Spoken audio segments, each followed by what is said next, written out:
guys, welcome back to Lights Camera Reactions. So today we're going to be reacting to a video by Patrick CC, and it's called Artists Who Destroyed Their Careers in Seconds. So let's go ahead and These artists' careers were never the same after one incident, whether it was from their own terrible decisions or a minor misstep that got blown out of proportion. Today we are going to discuss them all, starting with Macklemore, who leaked a text message that made everyone question what they thought they knew about him. In 2012 and 2013, you could not go anywhere without hearing the song Thrift Shop. Far from your typical rap song, Macklemore flexed $20 and had suburban moms dancing to his funky saxophone. This song spent 6 weeks at number 1 on the Billboard Hot 100. Mac had one-hit wonder written all over him. He carried the most stereotypical white rapper image that is perceived as corny by hip-hop culture, but he proved everyone wrong with his second hit, Can't Hold Us, which spent 5 weeks at the number 1 spot. This track was definitely more of a standard pop track, but 2 Billboard number 1s in his first year as a mainstream artist stamped that he was a force to be reckoned with. However, it was all about to come crashing down, as Macklemore would suffer from success. At the 2014 annual Grammy Awards, Macklemore was nominated in 7 categories, the biggest and most prestigious being Best Rap Album and Best Rap Song. After winning Best Rap Performance and Best New Artist, people were happy to see him win 2 Grammys. Nominated for Best Rap Song up against Drake, Kanye West, Jay-Z, it seemed unlikely Macklemore would win, but Thrift Shop was in fact the winner of Best Rap Song of 2014, securing him his 3rd Grammy of the night. But what would come next, which... real quick. Pharrell doesn't look too pleased in the back. If you see his face, he look a little like he not really here for it. I do remember the thrift shop. I do remember the thrift shop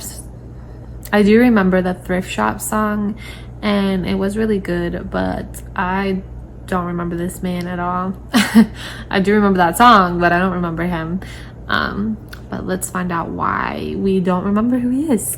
Shock the world. Up against Drake's Nothing Was the Same, Jay-Z's Magna Carta, Kendrick Lamar's Good Kid, Mad City, and Kanye West Yeezus, Macklemore had absolutely no chance of winning. Everyone was betting on Kendrick since he without a doubt had the best album of the bunch, but wouldn't be entirely surprised if it went to the other nominees. The hip-hop community was floored when Macklemore and Ryan Lewis's The Heist won Best Rap Album of the Year. The Heist couldn't be a more fitting name for this absolute robbery. Macklemore was being cooked by the hip-hop community online, reminding him in every comment section that he didn't deserve to win. He felt so much pressure that he decided to text Kendrick Lamar and apologize. "You got robbed. I wanted you to win. You should have. It's weird and sucks that I robbed you. I was gonna say that during the speech, then the music started playing during my speech and I froze. Anyway, you know what it is. Congrats on this year and your music. Appreciate you as an artist and as a friend. Much love." We wouldn't have ever seen this text if Macklemore didn't post it to social media, which made it even worse and looked like he was just trying to get in the good graces with the public. Did you ever feel any way about him posting the text message or anything like that? Yeah, I think it was uncalled for,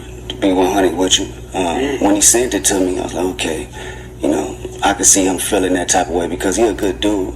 But I think for confirmation from the world, you know, he probably felt like he had to put it out there, which he didn't need to do. But I don't take nothing away from him anyway because I know where his heart is at.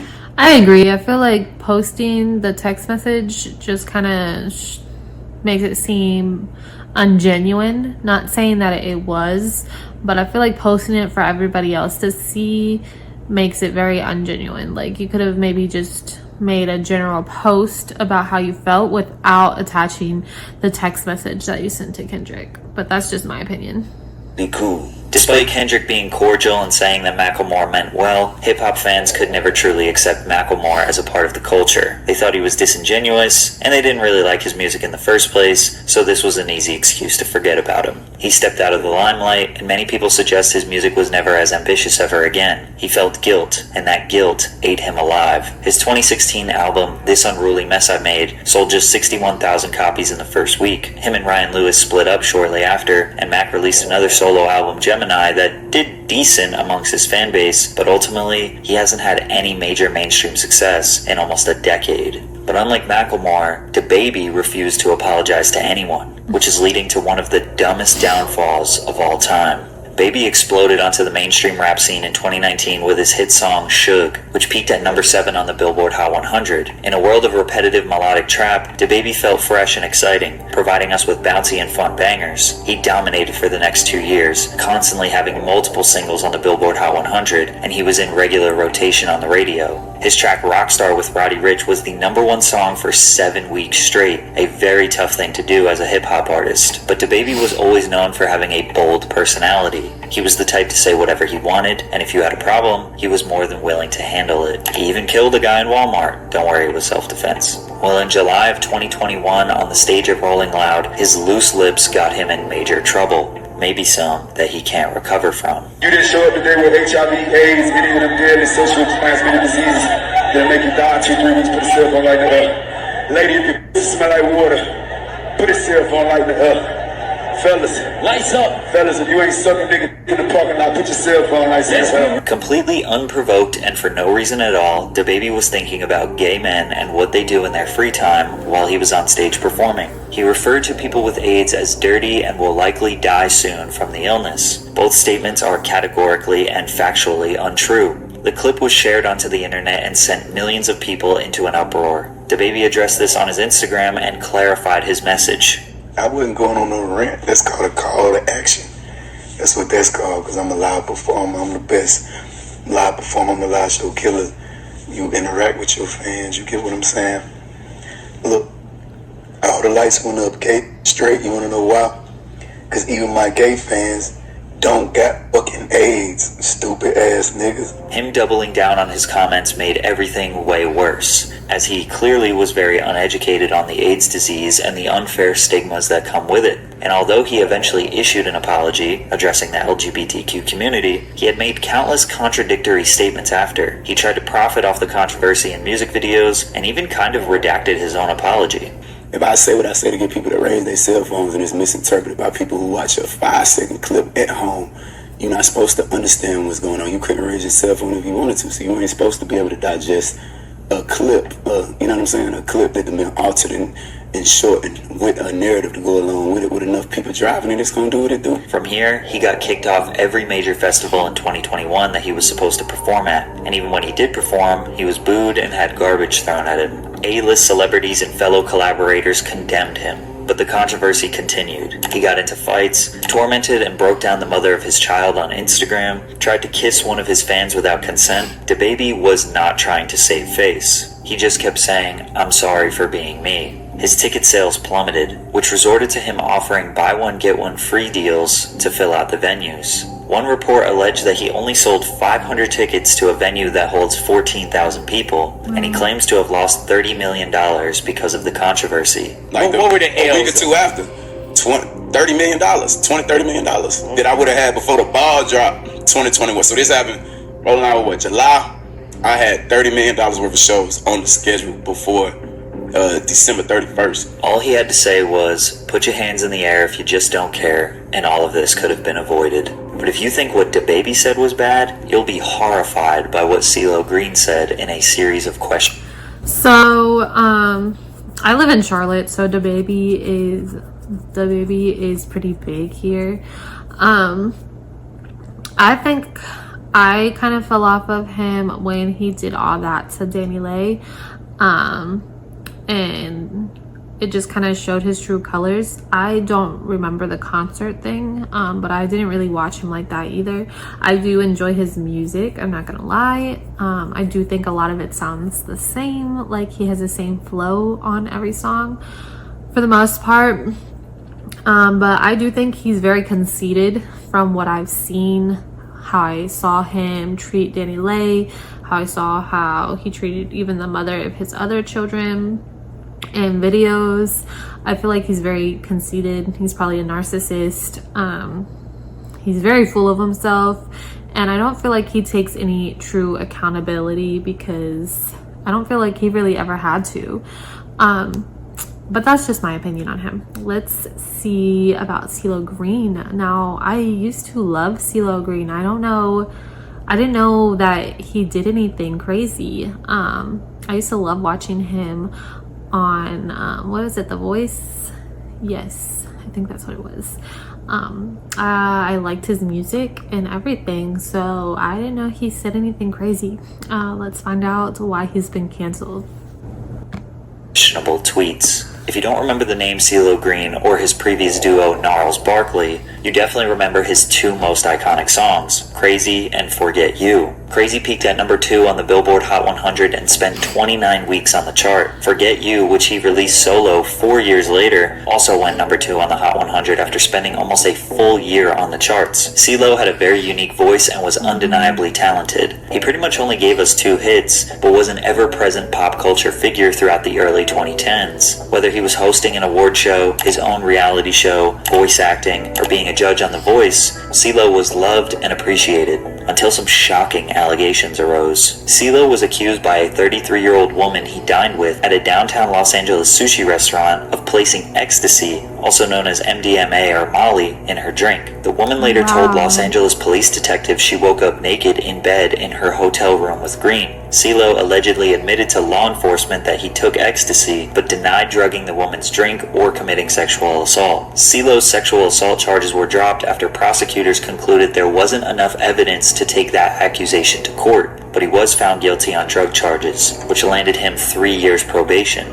But it wasn't the nature of the charges that ruined his career, it's what he said on Twitter after the case. After being criticized by people in public tweets, he decided to respond. Women who have really been R-worded, remember, but point taken. So if I tried but did not succeed, but the person said I did, then what really happened? When someone breaks in a home, there is broken glass. Where is your plausible proof anyone was R-worded? If someone passed out, they're not even with you consciously, so with implies consent. It's hard to see what point he was trying to make here, but the blogs were not holding back. CeeLo, it's not rape if you forget. CeeLo Green, it isn't rape if the victim is unconscious. After these tweets, his reputation was destroyed. He lost all of his live performance bookings, he quit The Voice to avoid being fired, his TV show was canceled, and he basically disappeared from the pop culture. Pretty much surviving off royalties and small film roles here and there. But I guess him and I are friends now? Yo, Pat, what's up, man? I'm assuming that your friends call you Pat. My friends do call me Pat, so... And, I consider myself to be one of your friends. The next person on our list lost her career from... That's crazy. I didn't know that. I didn't know that all of that happened. I didn't know that he was accused of that. And those tweets afterwards, like, why would you do that? Like, just keep your mouth shut. Stay low. Let it ride. Let it ride over. And then, come back on the scene and continue your career. But that's pretty crazy. I kind of always wondered what happened to him. But I didn't know that I don't know. I'm just like, I'm shocked right now. I'm speechless. That's so crazy. Let's get into the next one. It looks like it's going to be Janet Jackson, which I don't feel like she did anything to ruin her reputation. If they're talking about the little Super Bowl, the Super Bowl performance, that was not her fault. That was an accident. If it was an accident, because it looked like Justin Timberlake did that shit on purpose, but that's just my opinion. He was trying to embarrass her. Maybe someone told him to do that. I don't know. I don't feel like Janet did anything wrong. And if anyone, it should have been Justin who was, grilled, not her, because she didn't do it. And I think that's what they're gonna talk about. But let me know what you guys think. Like, do you think it was an accident? Do you think Janet knew it was gonna happen? Do you think Justin did it purposefully? What do you think? Even if that's not what this is about, but I'm pretty sure it is. Let's go ahead and see. From something that was totally out of her control. In fact, it may have even been a setup. Janet Jackson... is a woman who needs no introduction. She is the youngest of the 9 iconic Jackson family siblings. Although she was not a part of the original Jackson 5, she would go on to have a massive solo music career. Jackson signed the first of 2 record-breaking multi-million-dollar contracts with Virgin Records, establishing her as one of the highest-paid artists in the industry. She was named by Billboard magazine in the 90s as the second most successful recording artist of the decade in the United States after Mariah Carey. Over 100 million records sold, 10 Billboard #1 songs, 27 top 10 hits. She is easily the most successful artist on this list, She was which is that why her girl. downfall is even more And tragic. still is. The Super Bowl in America is always the most watched televised I know program it. every year, with an average of around 100 million people watching the game. The halftime show has historically been a major milestone in an artist's career, as it is the biggest stage they will likely ever be on. In 2004, Janet Jackson was asked to do the show, but not by herself, which was surprising since she easily had enough hits to do a full set. Right. Instead, she only got to perform 2 of her songs. The other time was filled out by Justin Timberlake, Diddy, Nelly, Kid Rock, and Jessica Simpson. The very last song of the performance was Justin's hit song, Rock Your Body, in which Janet assisted him. The 2 met at the center of the stage to pose for the grand finale. Justin reaches across Janet's body and pulls off the chest piece of her costume, exposing her breast to 90 million people. The wardrobe malfunction is considered the biggest controversy in televised history. This incident was actually the inspiration for YouTube because of the difficulty finding footage to rewatch online. Now, to some degree, this was planned. Justin's intention was to pull the leather piece off her chest and expose the red underneath, but he ripped too much. In the split second the camera was on Janet, you can see her look down in shock. She tried to cover herself while Timberlake stood holding the ripped pieces of her costume and bra. The FCC received more than 500,000 complaints after the performance. CBS was fined $550,000, and the halftime sponsor AOL demanded a return of the $10 million advertising cost they paid to the NFL. Justin apologized, MTV apologized, Janet apologized, even though she later regretted it because it was an accident. The media went into an all-out frenzy.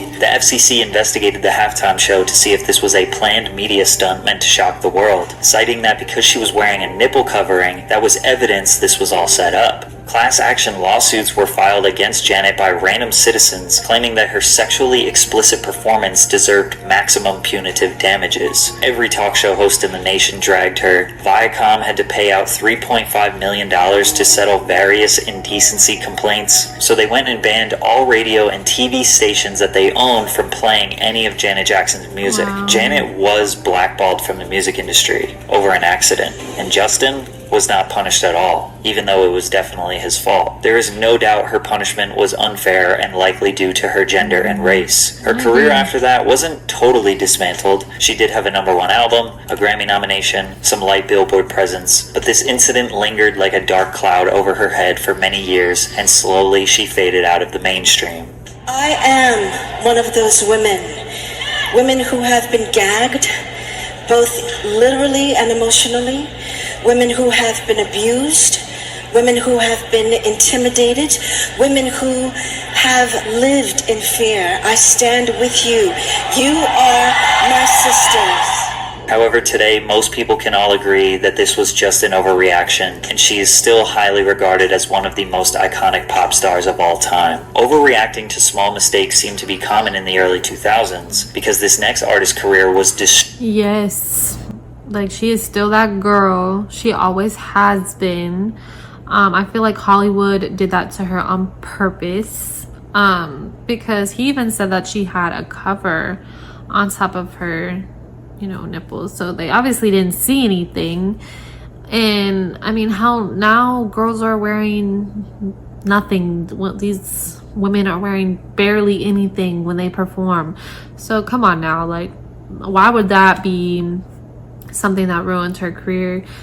So it kind of makes me feel like it was intentional, just based on everything I know about Michael Jackson and Hollywood in general. I feel like it was done intentional because she's still an amazing artist, and I don't see how that little mistake, if it was a mistake, would do this to her career. Like, come on now, like I said, look at these artists these days, they show everything. So I don't know, that's just how I feel like it was a setup. destroyed by something so small, it's almost Ashley unbelievable. Simpson. Ashley Simpson was the younger sister of the already famous pop star Jessica Simpson, who was a multi-platinum Billboard charting recording artist. She also had her own MTV show. Newlyweds, Nick and Jessica was one of the most popular programs on the network. MTV wanted to capitalize on the Simpson sisters' newfound fame and gave Ashley her own series called The Ashley Simpson Show. The series ran for 2 seasons and aired every week on MTV directly after Jessica's show. Viewers who were invested in Jess were introduced to Ashley immediately after. Ashley was desperate to not live in the shadows of her sister. She dyed her naturally blonde hair brown and built a pop-punk image to complement her pop-rock music. Her album's lead single, Pieces of Me, became an instant hit in the United States. The song peaked at number 5 on the US Billboard Hot 100 and sold over 500,000 copies nationwide. Ashley's debut album was released soon after, with an estimated 398,000 copies sold in its first week. Worldwide, the album sold more than 5 million copies. She had a bigger debut than her sister, but her career ended just before it took off. Saturday Night Live, 2004. Ashley Simpson was set to perform her single Pieces of Me when this happened. On a Monday, I'm waiting. Tuesday, I'm fading.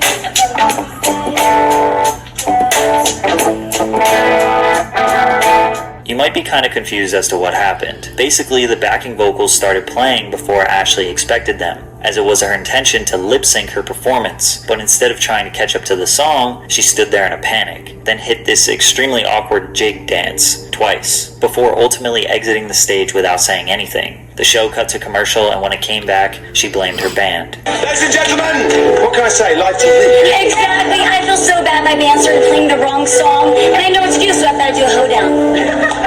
I'm sorry. She said. If she just told the truth right away, she may have been able to avoid the backlash, but instead, Ashley became a laughing stock.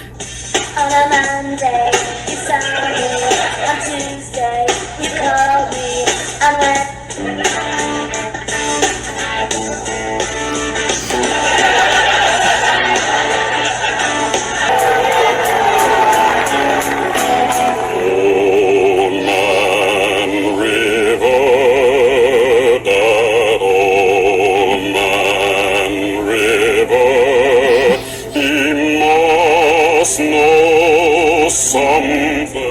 Even news anchors poked fun at her. Sister's performance on Saturday Night Live was, well, out of sync, you could say. All right, sorry, we had to do that. It was just our own little lip-syncing adventure. We were mocking her. At just 19, she was publicly ridiculed by the confused. world. And this is all especially ridiculous considering today's standards are much lower. It almost feels like much lip syncing lower. isn't even a real thing anymore. Half of my favorite artists at their live shows just let the song play, jump around, and yell random ad libs. Even though Ashley was a decent performer, and she did have an opportunity to redeem herself on various late night shows, nobody cared. Nobody wanted to give her a second chance. It was too much fun to make jokes and boo her off stage.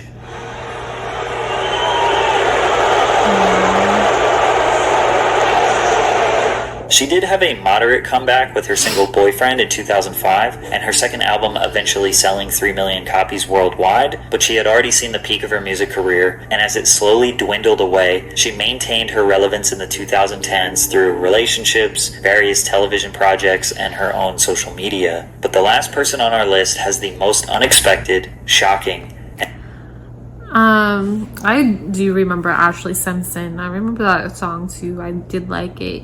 I didn't know that's what happened actually. I was probably pretty young at that time. That's probably why. I thought that I remember it was something to do with lip singing, but I thought she started singing and she sounded awful, and everyone realized that like her voice was, you know, auto-tuned or they fixed it somehow. I thought that's why people stopped listening to her. I didn't know that happened on stage.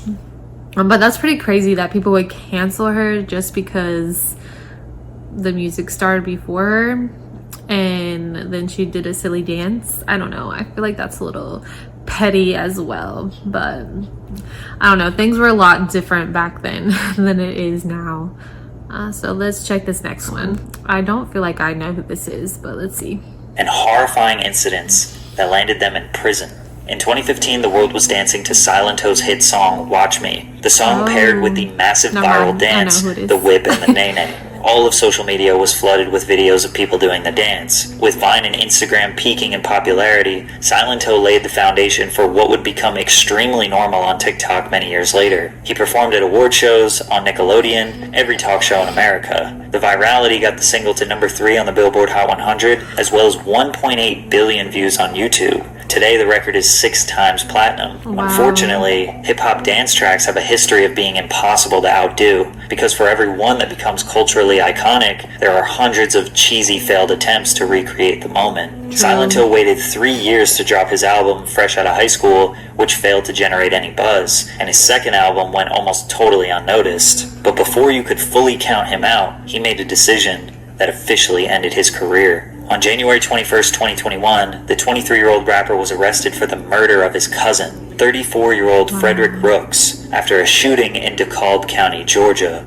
Police said officers found Rooks suffering from multiple gunshot wounds at a home off of Deep Shoals Circle. He was pronounced dead at the scene. Investigators did not have a suspect at the time. Responding officers were able to obtain video from the security cameras of multiple residents and later identified Hawk, or Silento, as the gunman. Silento was arrested February 1st, 2021, and then later indicted by a Georgia grand jury on 4 felonies: 1 count of malice murder, 1 count of felony murder, aggravated assault, and gun possession during the commission of a felony. As of now, the court has deemed Silento unfit for the safety of the public and will remain incarcerated until further trial. Since the trial has not started yet, we don't know how he did it, we don't know why he did it, and we don't know how long he might be in jail. But we do know is that his career is officially over.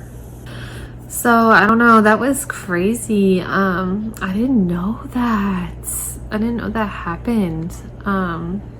I remember him because obviously those songs were very big when I was growing up, but I guess I didn't know him by his face. But I didn't know he did that. Wow, that's crazy. That's probably the worst one on here, on this list. So what do you guys think? Who on this list is top for you? Do you think the order is pretty accurate? I think so. I do feel like Janet shouldn't be on here. I mean, I know it's true, like what happened is true to her, but she didn't do anything to deserve it. I think Ashley Simpson's is pretty stupid as well. Like, she really didn't do anything for her to be canceled. And I guess everybody else seems like they deserved it. Let me know what you think down in the comment section below. And if there are any other videos that you would like me to react to, leave the link down below and I will definitely react to them in the next video. And don't forget to like, subscribe, and hit that notification bell for more content. And I will see you guys next time.